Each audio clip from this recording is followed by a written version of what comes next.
Hello everyone. आज हम cleaning materials अर्थात शोधक पदार्थों के बारे में पढ़ेंगे इस लेक्चर में कि किस प्रकार से इनके द्वारा हम अपने कपड़ों को साफ़ कर सकते हैं। लास्ट लेक्चर में हमने पानी के बारे में अर्थात वाटर के बारे में पढ़ा था, जिसमें हमने बताया था कि वो किस तरीके से धुलाई में उपयोग आता है, क्या क्या प्रकार का पानी होता है, इन सभी के तथा उसके स्रोत के बारे में पढ़ा था। जैसा कि हम जानते हैं कि अगर हमें अपने कपड़ों को साफ़ करना है तो उसके लिए पानी की ज़रूरत होती है। पानी कपड़ों को क्लीन करता है, जैसे उसमें धूल मिट्टी ये होती है वह आसानी से निकल जाती है। लेकिन अगर उसके ऊपर किसी प्रकार का दाग हो, जैसे कि सब्जियों के दाग हो या फिर नील पेंट का हो, हल्दी का हो, किसी भी प्रकार का रस का, किसी भी चीज़ का अगर दाग होता है तो उसे हटाने के लिए हमें साबुन की ज़रूरत पड़ती है। चिकनाई के दाग होते, तेल या घी के दाग होते हैं तो वह आसानी से नहीं छूटते हैं। तो अगर हम उनके ऊपर कोई क्लीनिंग मटेरियल लगाते हैं तो उनकी मदद से जो कपड़ों के ऊपर दाग होते हैं वह पानी के अंदर घुल जाते हैं तथा कपड़ों की सतह को छोड़ देते हैं। इस प्रकार से हमारे कपड़े साफ़ हो जाते हैं। इसलिए क्लीनिंग मटेरियल्स तो कपड़े धोने के लिए बहुत ही अत्यंत आवश्यक होते हैं।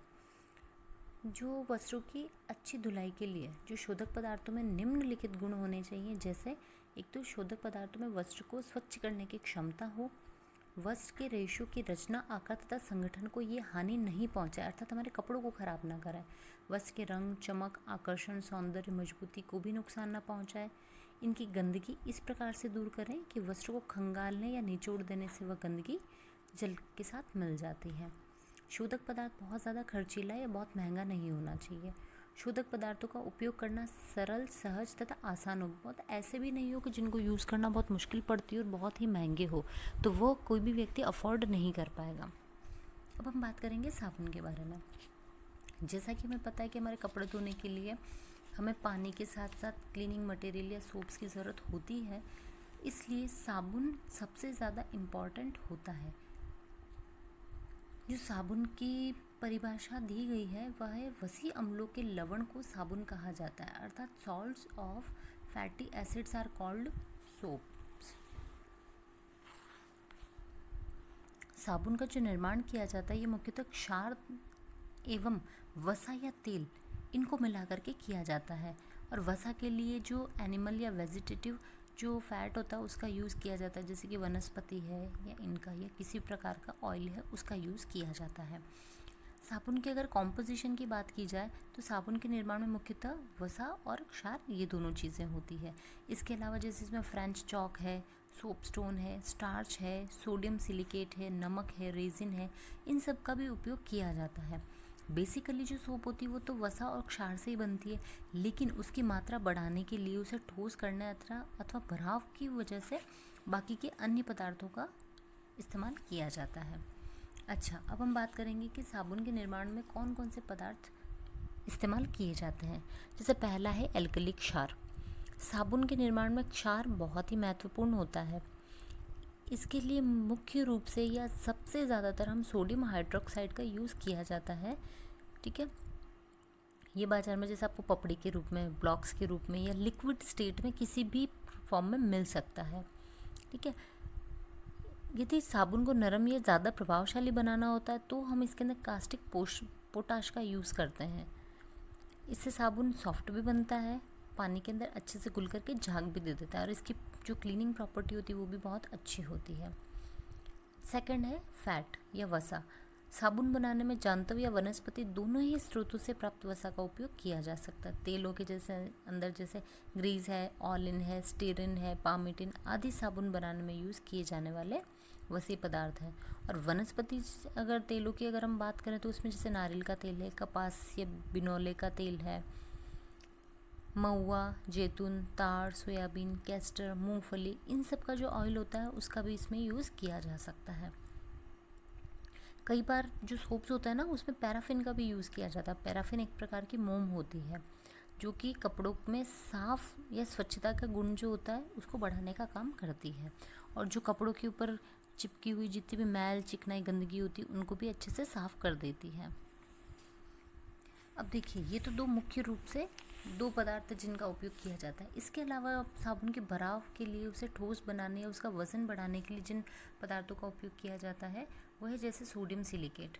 ये ठोस तथा तरल दोनों ही अवस्थाओं में पाया जाता है और बिल्कुल ग्लास के समान होता है, अर्थात कांच जैसा साफ होता है ये भी एक प्रकार का क्षारीय पदार्थ होता है और डिटर्जेंट क्वालिटी भी होती है इसके अंदर। लेकिन अगर इसको निर्धारित मात्रा से अधिक उपयोग किया जाता है ना, तो सोप जो होती है वो बहुत जल्दी गल करके ख़राब होना शुरू हो जाती है। अगला है सोप स्टोन। सोप स्टोन या फ्रेंच चॉक एक ही चीज़ होती है। इसका बेसिकली यूज़ सोप को के भराव के लिए किया जाता है, ठीक है। इसका यूज़ बेसिकली 20 से 25% करते हैं। ये कपड़ों में क्लीनिंग प्रॉपर्टीज़ ऐड नहीं करती है, ठीक है।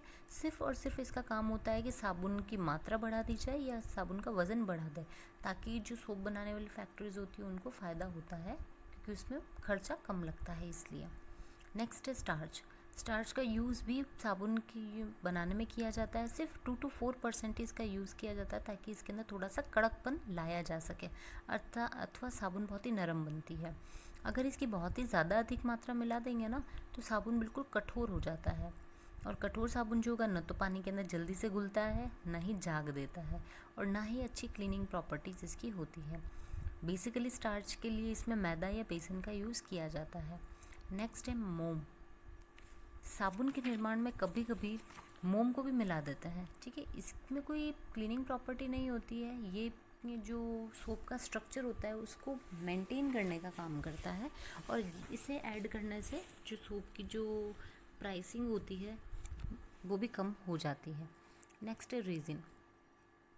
रेजिन जो कि चिपचिपे पदार्थ होते हैं, इससे साबुन पीला और चमकदार तो हो जाता है, और इससे इसकी रेट भी कम हो जाती है। लेकिन अगर सोप्स में रेजिन्स को ऐड किया जाता है, तो इसकी वजह से ये सफ़ेद कपड़े जो होते हैं ना, उनको धीरे धीरे ख़राब करने लगते हैं, अर्थात उनके रंग को परिवर्तित करके पीले रंग में बदल देते हैं। इस प्रकार से जो साबुन की जो गुणवत्ता होती है उसमें भी कमी आ जाती है। लेकिन इससे कपड़े जो साबुन होता है उसकी मात्रा या आकार बढ़ जाता है, और जब ये बढ़ेगा तो अपने आप से इसकी जो रेट होगी, प्राइसिंग, उसमें कमी आ जाती है। अब हम बात करेंगे साबुन कितने प्रकार के होते हैं। देखिए, एक तो मृदु एवं नरम साबुन, और दूसरा कठोर एवं कड़े साबुन। जो मृदु एवं नरम साबुन होते हैं ये ठंडी विधि से बनाए जाते हैं, ठीक है, जिसमें हल्के क्षार या वसा का यूज़ करते हैं। ठंडी विधि से बनाया जाता है, जैतून या लिंसीड ऑयल का यूज़ किया जाता है। ये बेसिकली जो वुलन फैब्रिक्स या सिल्क फैब्रिक्स होते हैं उनकी धुलाई के लिए बहुत अच्छे होते हैं, क्योंकि इनमें झाग अच्छी मात्रा में आता है, और जब इनमें झाग अच्छी मात्रा में आएगा तो कम समय में और कम मेहनत के साथ में हम कपड़ों को धो पाएंगे, और साबुन का व्यय भी कम होगा, ठीक है। जो दूसरे कड़े एवं कठोर साबुन होते हैं जो गर्म विधि से तैयार किए जाते हैं, ये साबुन बेसिकली पानी में बहुत ही देर से घुलते हैं, जिससे कि साबुन तो बहुत खर्च हो जाता है, समय भी बहुत अधिक लगता है, श्रम भी लगता है, लेकिन झाग बहुत ही कम बनता है इससे, ठीक है। जो मोटे मोटे खुरदरे या ऐसे कपड़े होते हैं ना, उनकी सफाई इससे की जाती है, ठीक है। जो सोप बनाने का मेथड होता है ना, इसके अंदर सॉल्ट का भी यूज़ किया जाता है, ठीक है। सॉल्ट का यूज़ करने से जो क्षार तथा वसा का जो घोल होता है ना, उससे साबुन अलग निकल आता है, इसलिए जो सोप बनने की प्रोसेस की एंडिंग में सॉल्ट को ऐड किया जाता है। 10 से 12% सॉल्ट यूज़ किया जाता है इसमें। अब हम बात करेंगे methods of manufacturing of soap, अर्थात साबुन बनाने की विधियों के बारे में। पहली है गर्म विधि, दूसरी ठंडी विधि। पहले हम डिस्कस करेंगे गर्म विधि के बारे में, ठीक है। देखिए, वैसे जो साबुन बनाया जाता है ना, इसके बेसिकली 2 स्टेप्स होते हैं। पहला सपोनिफिकेशन या साबुनीकरण, और दूसरा होता है नमक द्वारा साबुन को अलग करना। ये बेसिक प्रोसेस होता है। देखिए, साबुनीकरण का जो प्रोसेस होता है उसके अंदर क्षार की और वसा की दोनों की रिएक्शन करवाई जाती है। जब क्षार वसा के अंदर मिलता है ना, तो वसा को छोटे छोटे टुकड़ों में तोड़ देता है, और वसी अम्ल जो होता है ना वो और ग्लिसरॉल के अंदर ही परिवर्तित हो जाता है। अर्थात वसा जो होती है वो वसी अम्ल मीन्स फैटी एसिड और ग्लिसरॉल के अंदर परिवर्तित हो जाती है, और यही वसी अम्ल क्षार के साथ मिलकर के साबुन बना देते हैं। तो इसमें ग्लिसरीन जो होता है वो अलग निकल जाता है, और सोप अलग निकल जाता है। इस प्रकार इसकी रिएक्शन दी हुई है कि जैसे देखिए, वसा में हमने स्टीरिक एसिड का यूज़ किया है, उसके साथ कास्टिक सोडा को मिलाया, जिससे साबुनीकरण की प्रक्रिया होती है, अर्थात इसे गर्म कर किया, जिससे साबुन बनता है। साबुन के साथ साथ ग्लिसरीन भी बनता है। इसे ग्लिसरॉल भी कहा जाता है। और फिर सेकंड प्रोसेस के अंदर नमक के द्वारा हम साबुन को अलग कर लेते हैं। ठीक है, जब साबुनीकरण की प्रक्रिया पूरी हो गई उसके बाद में इस मिश्रण के अंदर नमक का घोल मिला देते हैं, जिससे साबुन जो होता है वो बाहर निकल के आ जाता है। अब देखिए, अब हम बात करेंगे दोनों विधियों के बारे में। तो पहले गर्म विधि के द्वारा साबुन का निर्माण। इस विधि का निर्माण जो होता है वो बड़े पैमाने पे या व्यापक स्तर पर किया जाता है। ठीक है, इसमें देखिए सबसे पहले वसा या तेल और क्षार को साफ एवं स्वच्छ करके शुद्धिकरण करेंगे सबसे पहले। फिर वसा को नहाने की सोप आती है, शेविंग सोप आती है, डिसइंफेक्टेंट सोप आती है, ग्लीसरीन या पारदर्शी साबुन जो होती है ना वो भी आती है। तो बहुत तरीके की साबुन हमारे मार्केट में उपलब्ध होती है। ठीक है, अब इसके विभिन्न स्वरूप क्या क्या हैं साबुन के। देखिए, साबुन हमें या तो सोप या केक, जो सोप बार होती है, या केक के फॉर्म में हमको मिलता है। ठीक है, बेसिकली हमारे घर के अंदर साबुन बट्टी के रूप में ही यूज़ किया जाता है। ठीक है, जिसको हाथ में पकड़ करके आराम से कपड़ों पर हल्का सा रगड़ा जाता है, जिससे कपड़े साफ़ हो जाते तथा इनकी गंदगी दूर हो जाती है। ठीक है, और इसे आराम से आप वापस से साबुनदानी के अंदर रख दोगे तो इसका पानी निकल जाता है, और एक सोप एक बार फॉर्म में ही रहती है, तो बहुत इजी होता है हमारे लिए इससे कपड़े धोना करना। ठीक है, ये छोटे छोटे पैकेट्स के रूप में मिलती है। अगर आपको सिंगल सोप चाहिए तो भी मिल जाएगी, अगर हमें ज़्यादा चाहिए होती तो उसके अकॉर्डिंग ये पैकिंग में भी मिल जाती है। नेक्स्ट है साबुन का पाउडर। सोप का भी पाउडर यूज़ किया जाता है, जिसे साबुन का चूर्ण या कहा जाता है। ठीक है, ये बहुत ही अधिक वजनीकृत करने तथा कीमत को कम करने के लिए इसमें क्या करते हैं, सोडियम सिलिकेट और फ्रेंच चॉक मिला देते हैं। ठीक है, इससे गुणवत्ता काफ़ी कम हो जाती है और साबुन जो होता है वो घटिया क्वालिटी का हो जाता है। ठीक है, इस प्रकार से साबुन का पाउडर होता है जिसका भी उपयोग कपड़े धोने के लिए किया जाता है। ठीक है, फिर है सोप फ्लेक्स।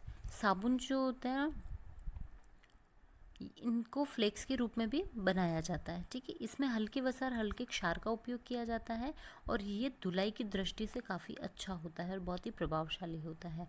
ये बहुमूल्य, कीमती या कोमल अच्छे जो कपड़े होते हैं ना उनको धोने के लिए काफ़ी अच्छा रहता है। ठीक है, इससे जो कपड़ों की रचना और रेशे होते हैं ना वो ख़राब नहीं होते हैं, क्योंकि इनको कपड़ों के ऊपर रगड़ते नहीं है। जैसे हम बार को तो हमें कपड़ों पर रगड़ना पड़ता है, लेकिन इसे रगड़ना नहीं होता है। इसलिए जो सोप फ्लेक्स होते हैं ये गर्म तथा ठंडे दोनों प्रकार के जल के अंदर आराम से घुल जाता है। ठीक है, और झाग भी बहुत अच्छी मात्रा में देते हैं।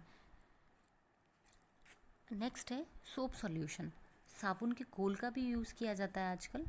इसमें क्या करते हैं, जो साबुन की बार या बट्टी जो होती है ना उसको घोल करके और उसको लिक्विड स्टेट में मिला लिया जाता है या बना लिया जाता है। ठीक है, तो जिसकी वजह से क्या होता है, ये द्रव अवस्था में आ जाते हैं। अब हमें जितना यूज़ करना होगा ना उतना हम पानी में डाल करके कपड़ों के लिए इस्तेमाल कर सकते हैं।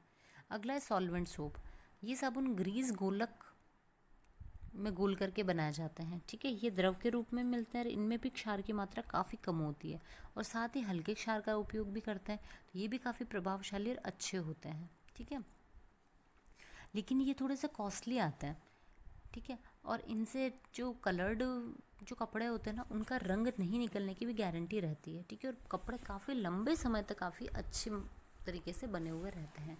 इस प्रकार हमने सोप के बारे में सब कुछ डिस्कस किया कि कैसे सोप क्या चीज़ है, कैसे बनाए जाते हैं, किस किस फॉर्म में हमें मार्केट में सोप्स मिल जाती हैं।